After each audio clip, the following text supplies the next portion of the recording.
Hi hello everyone welcome back to my YouTube channel. അപ്പോൾ ഇന്ന് തൃക്കാർത്തികയായിട്ട് ഞങ്ങളവിടെ അമ്പലത്തിൽ നല്ല ആഘോഷങ്ങളാണ്. അപ്പോൾ പള്ളിയിൽ അമ്പലത്തിലേക്ക് രാവിലെ തന്നെ തൊഴാൻ വേണ്ടിയിട്ട് പോവാണ് കേട്ടോ.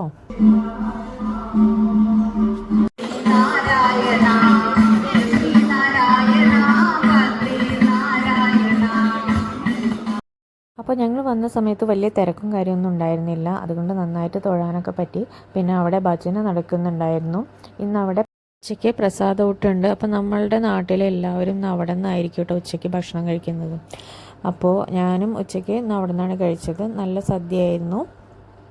ഞങ്ങൾ അമ്പലത്തേക്ക് ഇറങ്ങിയപ്പോൾ തന്നെ മോൻ ഉറങ്ങിയിട്ടുണ്ടായിരുന്നു. അത് കാരണം ഇന്ന് കുറച്ച് നേരമൊക്കെ അമ്പലത്തിൽ ഞങ്ങൾ നിന്നു കേട്ടോ. അതായത് മറ്റത് വന്നു കഴിഞ്ഞാൽ അവനായിട്ട് അധികം നേരമൊന്നും നിൽക്കാൻ പറ്റാറില്ല. പിന്നെ ഞങ്ങൾ ഭക്ഷണം കഴിച്ച് വീട്ടിലേക്ക് പോയതിന് ശേഷം വൈകിട്ടാണ് കേട്ടോ അമ്പലത്തേക്ക് വന്നത്. കാർത്തിക മഹോത്സവത്തിൻ്റെ ഭാഗമായിട്ട് അവിടെ ഇന്ന് സർവേശ്വര പൂജയൊക്കെ നടക്കുന്നുണ്ട്. അതുപോലെ തന്നെ തായമ്പകയുണ്ട്. പിന്നെ എല്ലായിടത്തും വിളക്കൊക്കെ വെച്ച് നല്ല രസമായിരിക്കും അമ്പലം കാണാൻ വേണ്ടിയിട്ട്. ഞാനവിടെ ചെന്ന സമയത്ത് ദീപങ്ങൾ വെച്ച് തുടങ്ങുന്നേ ഉണ്ടായിരുന്നുള്ളൂ. അതുപോലെ തന്നെ സർവേശ്വര പൂജയുടെ ഒരുക്കങ്ങൾ നടക്കുന്നുണ്ടായിരുന്നു.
കുറച്ച് നേരം കഴിഞ്ഞപ്പോൾ അമ്പലത്തിൽ നല്ല തിരക്കായിട്ടോ. സർവേശ്വര പൂജ കാണാനും അതിൽ പങ്കെടുക്കാനും ഇഷ്ടം പോലെ ആളുകളുണ്ടായിരുന്നു കേട്ടോ.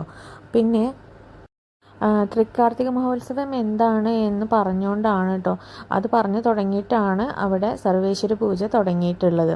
അപ്പോൾ അത് കാണാൻ തന്നെ നല്ല രസമുണ്ടായിരുന്നു.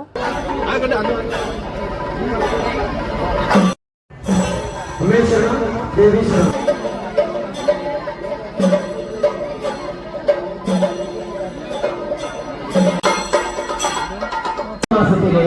കാർത്തിക നക്ഷത്രമാണ്. വൃശ്ചിക മാസത്തിലെ കാർത്തിക നക്ഷത്രത്തിലെ പ്രത്യേകത എന്താണ്?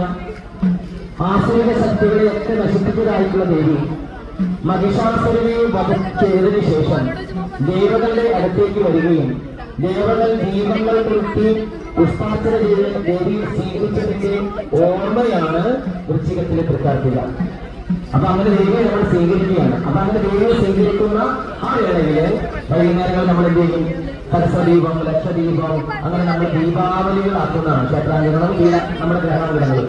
അതിന്റെ മാർഗം കൊണ്ട് നമ്മുടെ ക്ഷേത്രത്തിൽ ഇപ്പോൾ നമ്മൾ എന്ത് ചെയ്യുന്നു? ദീപത്തെ തെളിയിച്ചുകൊണ്ട് ആ ദീപത്തെ വന്ദനം ചെയ്തുകൊണ്ട് ദേവിയുടെ 108 നാമങ്ങൾ പറഞ്ഞുകൊണ്ട് നമ്മൾ ദേവിക്ക് അർച്ചന ചെയ്യുന്നു. സ്വയമേവ പുഷ്പാഞ്ജലി എന്ന. അങ്ങനെ വൈകുന്നേരം ദീപാരാധനയൊക്കെ കഴിഞ്ഞപ്പോൾ ഞങ്ങൾ അമ്പലത്തിൽ കയറിയിട്ട് തൊഴുതൂട്ടാം.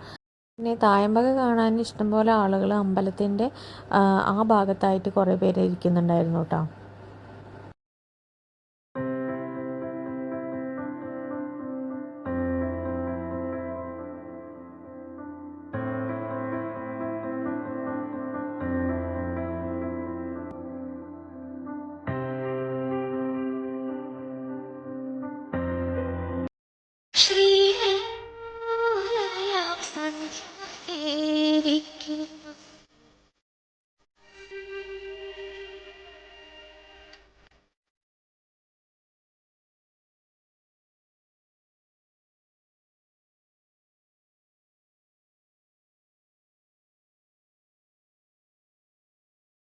അപ്പോൾ ഇത്രയൊക്കെയാണ് നമ്മുടെ പള്ളിയിലെ അമ്പലത്തിലെ തൃക്കാർത്തിക മഹോത്സവത്തിൻ്റെ ആഘോഷങ്ങൾ എന്ന് പറയുന്നത്. നമ്മുടെ നാട്ടിലെയും നാട്ടുകാരുടെയും ഒക്കെ 2 ദിവസത്തെ വലിയൊരു ആഘോഷമാണ് കേട്ടോ ഈ അമ്പലത്തിൽ നടക്കുന്നത്. തൃക്കാർത്തിക മഹോത്സവം, പിറ്റത്തെ ദിവസം അയ്യപ്പൻ വിളക്കും. അപ്പോൾ ഇന്നത്തെ വീഡിയോ എല്ലാവർക്കും ഇഷ്ടപ്പെട്ടു എന്ന് വിചാരിക്കുന്നു. അടുത്ത വീഡിയോ ആയിട്ട് കാണാം. എല്ലാവർക്കും ഹാപ്പി തൃക്കാർത്തിക.